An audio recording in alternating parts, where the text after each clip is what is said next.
नमस्कार नमस्कार नमस्कार. वेलकम टू माय चॅनल डोकावा शॉर्ट नका देऊ रे. And let start with the Bigg Boss Marathi season 6 review.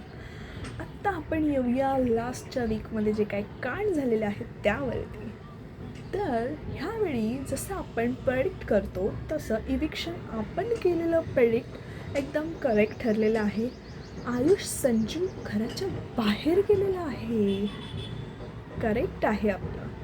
आणि दुसरी गोष्ट जरा एखादं शॉकिंग इव्हेक्शन जे वाटलं होतं ते म्हणजे Karan Sonawane. But this is not unfair eviction because तुम्हाला बाहेर किती पण सपोर्ट आहे, तुम्ही कोणच्या भरोशावरती खेळता आय डोंट नो, तुम्ही खेळतच नव्हता. त्यामुळे करेक्ट 2 फेअर नॉमिनेशन झालेत. I will not say unfair nomination. आणि दुसरी गोष्ट राखी सावंत जे काही घरामध्ये मस्तपैकी आग लावलेली आहे, सगळ्यांची भांडणं झालेली दिसत आहेत आपल्याला, सगळ्यांचे खरे चेहरे समोर येताना दिसत आहेत फायनली आपल्याला. तर अशा प्रकारे लास्टच्या वीकमध्ये कॅप्टन कोण झालेलंच नाही आहे. कारण संधी दिली होती देवाने टोळीवाल्यांना, माच करा तुम्ही, माच करा. अनुष्का आणि रोशनमधलं कोणतरी एक कॅप्टन व्हायला पाहिजे होतं, पण नाही झालेलं आहे. कारण मला असं वाटतं कॅप्टन न होण्यामागचं कारण आहे टोळीचा मेन माणूस विशाल कोटिया. कारण विशालचं असं झालं होतं, मला जे कॅप्टन्सी नाही भेटली आहे मी ह्यांना देणार नाही, म्हणून त्याने मुद्दाम असे मुद्दे काढले आणि राकेश बापटला असं असं असं रागाने असं पोक केलेला आहे त्याला. आणि राकेशने तर ठरवलं होतं आपला कॅप्टन नाही झाला तर टोळीचं कॅप्टन होऊ द्यायचं. आणि त्याची गुड स्ट्रॅटेजी होती यार. वी विल नॉट से की त्याने काहीतरी गेमच रद्द केला आहे किंवा काय. तो बोलला मला नको आहे कॅप्टन. आणि कॅप्टन्सीचं मत तुमच्यावरती डिपेंड आहे. घराच्या पूर्ण अपोजिटमध्ये जाणं आणि सांगणं की हा माहिती असून की हा आठवड्यात कॅप्टन नसणार आहे आणि त्याने ते डोकं लावलेलं आहे आणि टोळीचा कॅप्टन नाही झालेला आहे.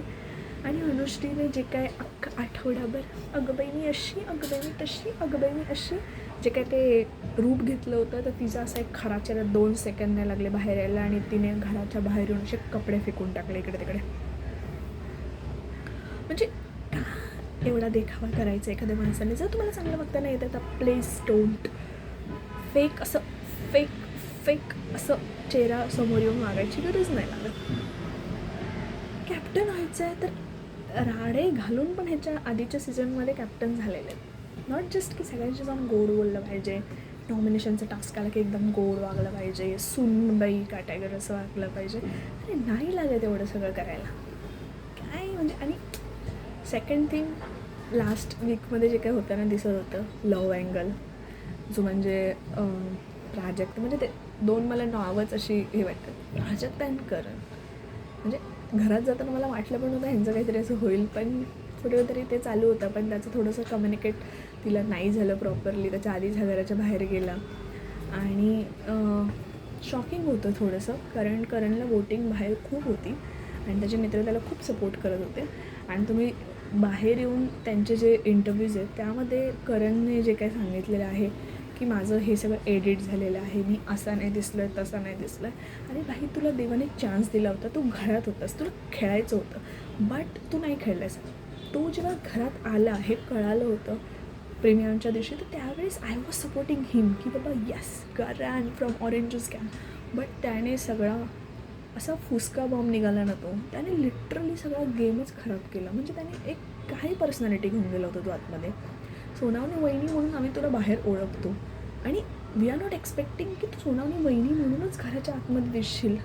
वी आर एक्सपेक्टिंग की तू काहीतरी वेगळं काहीतरी करशील, हू इज रिअल करण हा दिसेल. पण नाही, असं काहीच नाही झालं. आतमध्ये गेल्यावरती पण तो कुठच्या कोपऱ्यात बसलेला असायचा. मेन म्हणजे ते गॅलरीत बसून जिंकता येत नाही असं नाही आहे. गॅलरीत बसून पण तुम्ही जिंकू शकता. नॉट नेसेसरी तुम्हाला खाली येऊन सगळ्यांची गप्पाच मारल्या पाहिजेत हे ते, पण तुम्ही स्क्रीनवरती दिसा. तो स्क्रीनवरती आत्ता दिसायला लागला होता जेव्हा ते त्यांचा लव अँगल चालू होता.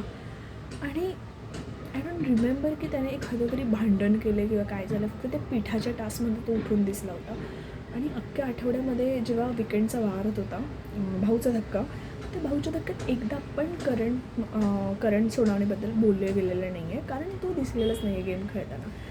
आणि सेम आयुष तर म्हणजे त्याने स्विच ऑफ झाला होता तो. आणि बाहेर आल्यावरती त्याच्यासाठी जे काही सेलिब्रेशन चालू आहे त्याच्या फ्रेंड्सचं किंवा त्याचे जे असे एकदम एक्सप्रेशन आहेत, आय वॉज थिंकिंग की ह्याला घराच्या आतमध्ये काय झालं होतं. आणि स्टेजवरती आलं होतं, बोलते माझे फक्त 2 मित्र आहेत, असं असं काही नाही. त्याचे खूप सारे फ्रेंड आहेत. त्याची पर्सनॅलिटी जरी इंट्रोवर्ट लोक पुढे जाऊ शकत नाही असं नाही, इंट्रोवर्ट लोक पण खेळू शकतात. पण तुम्हाला नीट, मी 2 जणांसोबत राहत आहे, तर यू शुड सी की बाबा 2 जणं जी आहेत त्यांच्यामुळे मी पण दिसेल आणि ते लोकांचा पण फायदा होईल आणि माझा पण फायदा होईल. त्याला ते पण करता नाही आलं. We are not telling them की तू त्याला ग्रुप केला पाहिजे. आणि बाहेर आल्यावर आपल्याला कळालं की ओमकार आणि हे तर मित्र होते, पण घरात त्याचं असं कुठे असं एवढं चांगलं बॉन्डिंग होताना, मित्रावालं बॉन्डिंग होताना आपल्याला दिसलेलं नाही आहे. तर यांना देव संधी देतं बिग बॉसच्या घरात जायची आणि तिथं जाऊन पण हे लोक माती खातात. आणि बाहेर आल्यावर तर खूप जास्त माती खातात. त्यांच्या इंटरव्ह्यूजमध्ये ते इतके काहीही बोलतात. म्हणजे आमच्या बिग बॉसने हे एडिट केले, ते एडिट केले, हे एडिट केले. म्हणजे त्याला बिग बॉसचा जो एडिटर बसला होता त्याने काय, करण सोनवणे आल्यावरती मी याचं सगळं कट करणार ह्या हेतूने थोडी बसला आहे तो. त्याला काय माहिती करण सोनवणे कोण आहे आणि मला ह्याला का बाहेर नाही दाखवायचं आहे. त्याला काय त्याचे एक्स्ट्रा पैसे भेटतात. But still you are saying की त्याने एडिट केलं आहे, कट केलं आहे, भाऊच्या धक्क्यावरती असं झालं तसं झालं. आणि काही लोक तर एवढे बावट आहेत म्हणतात भाऊचा धक्का हा फुल ऑन म्हणजे स्क्रिप्टेड आहे. मी कोणाबद्दल बोलते तुम्हाला कळालं असेल जर तुम्ही इंटरव्ह्यू बघितला असेल. आपल्या सोनाली राऊत ज्या घराच्या बाहेर गेल्या लगेच काही न खेळता, आणि त्या बाहेर आल्यावर म्हणते की मला असं फॅसिलिटी नाही दिली, मला तशी फॅसिलिटी नाही दिली. अरे भाई, तू बिग बॉसच्या घरात होतीस, तू ओबेरॉयमध्ये राहायला नव्हते गेलेस, तर तुला फुल 7 स्टार पूर्ण सगळ्या फॅसिलिटी देतील आणि तुला प्रत्येक ठिकाणी मेडिकल जिथे लागेल तिथे देतील, तरी बिग बॉस प्रोव्हाइड करतं. नॉट की बाबा नाही करत. आणि घरात किती हायजीन ठेवायचं ते तुमच्यावरती आहे, पण बिग बॉसला का सांगताय. आणि भाऊच्या धक्क्याला शिव सेन की बाबा आय डोंट थिंक की ते बघतात तरी का, कारण त्यांचं थोडंसं पहिल्या दिवशी असे एकदम रोलमध्ये आले होते. अरे असं काही नसतं यार. ते तो जर माणूस जर बघत नसेल तो त्याच्या दिवसातलं 1.5 तास घालवते. मे बी आपल्याला जे दाखवतं त्याच्या मागचं पण त्याला थोडं कळत असेल, तर तिथले पण त्याचे सीन्स त्याला दिसत असतील जे आपल्याला टेलिकास्ट नाही होत. तर ह्या सगळ्या गोष्टी रितेश भाऊ बघतायत आणि मगच ते येत आहेत भाऊच्या धक्क्यावरती, because he is getting money out of that. तर व्हाय शुड नॉट ही किंवा स्पेंड नाही करणार टाईम त्याच्यावरती, ही विल. तर त्याच्यामुळे, आणि ही शूड, आणि करतच असेल तो, कारण त्याच्याशिवाय तू कट टू कट एवढं ऑब्झर्वेशन करून नाही बोलू शकत. तर अशा लोकांना ना खरंच यार बिग बॉस कास्टिंग करताना व्यवस्थित करा. कोण तो एक माणूस होता ज्याचं कास्टिंग नाही झालं म्हणून त्याने स्वतःचंच बिग बॉस चालू करायचं ठरवलं आणि त्याला तुम्ही घेतला नाही. तो जर आला असताना खरंच बिग बॉस काहीतरी कुठेतरी राडा झाला असता. तुम्ही रॉंग जाताय. तुम्ही ना असे लोक घेऊ नका ज्यांना खरंच आतमध्ये यायचं नसतं, ज्यांना आतमध्ये आलं की बाहेर जायचं असतं. आणि असे हाय क्लासवाले तर अजिबातच घेऊ नका. म्हणजे त्यांना बघून आम्हाला असं कशी कळस येते की अरे यार काय खेळत आहेत यार. तर उरला प्रश्न मला ह्या वीकमध्ये जो काही टास्क चाललेला आहे, तर प्राजक्ता ताई आता पूर्णपणे एकट्या पडलेल्या दिसत आहेत आपल्याला. आणि कॅप्टन्सीचा टास्क ते ह्यावेळी मस्तपैकी राखीच्या हातात देऊन ठेवला आहे, कारण लास्ट वीकमध्ये कॅप्टन नाही झालेलं आहे. आणि माझी अशी इच्छा आहे तिला जर असा अख्खा घराची अशी पूर्ण सेनापती करून टाकलेलं आहे, तर तिच्या हातात असा तिने असं फिरवला पाहिजे ना गेम, नॉमिनेशन किंवा नॉमिनेशन तर झालं आता, तरी तिच्या हातात आली संधी. तिने ज्याला नॉमिनेट करायला पाहिजे होतं, सागर आणि रोशन, मला ही 2 नामं स्टार्टिंग जेव्हा टास्क सुरू झाला तेव्हापासून पाहिजे होती. आणि काल मी वेट करत होती यार, एकाने पण ह्याचं नाव नाही घेतलं का. फक्त गोडी गोडी सगळ्यांसोबत राहत आहे तुम्ही, इट्स नॉट नेसेसरी.